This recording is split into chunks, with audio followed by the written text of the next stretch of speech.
A Sudanese court has ordered the country's largest telecoms operator, Zain Sudan, to restore internet services after they were cut off nearly 3 weeks ago when security forces dispersed protesters camping in Khartoum. Sudan's military rulers ordered the internet blackout as a security measure. WHO's Regional Emergencies Director Rick Brennan says the blackout is harming the economy and has hampered the speed and effectiveness of humanitarian operations. Authorities also restricted access to popular social media sites during 16 weeks of protests against veteran leader Omar al-Bashir earlier this year. Protesters have been demanding that authorities restore internet services as one of their conditions for returning to talks on forming a transitional administration.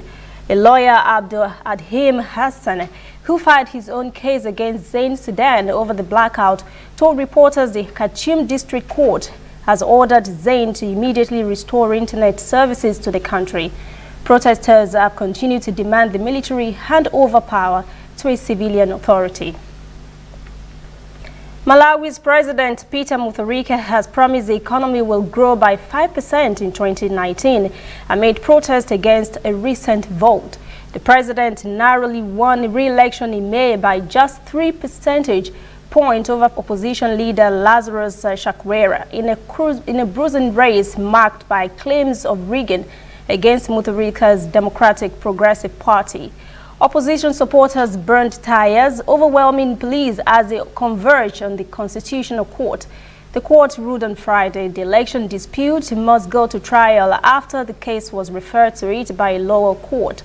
Mutharika accused the opposition of trying to sabotage the economy and engage mercenaries to spread chaos.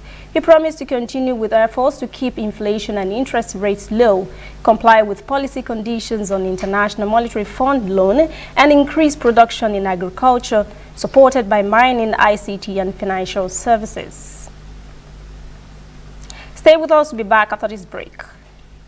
Shining our eyes on breaking news, whether in the east or in the west, with Al-Shabaab in Somalia and Boko Haram in Nigeria, with turbulence in the north and agitation in the south.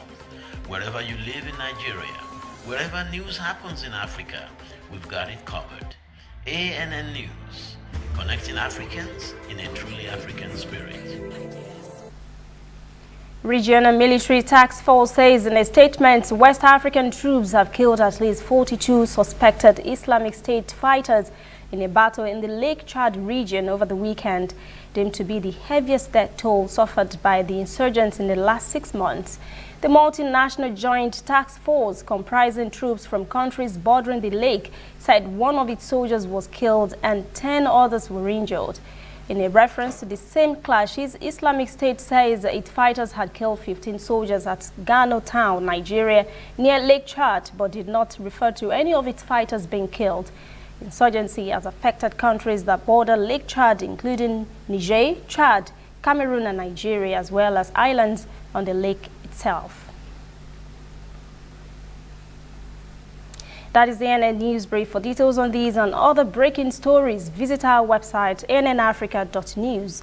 Conversation continues on our social media platforms, Twitter, Instagram, and Facebook at ANN Africa TV. I'm Lucy Adeyemi.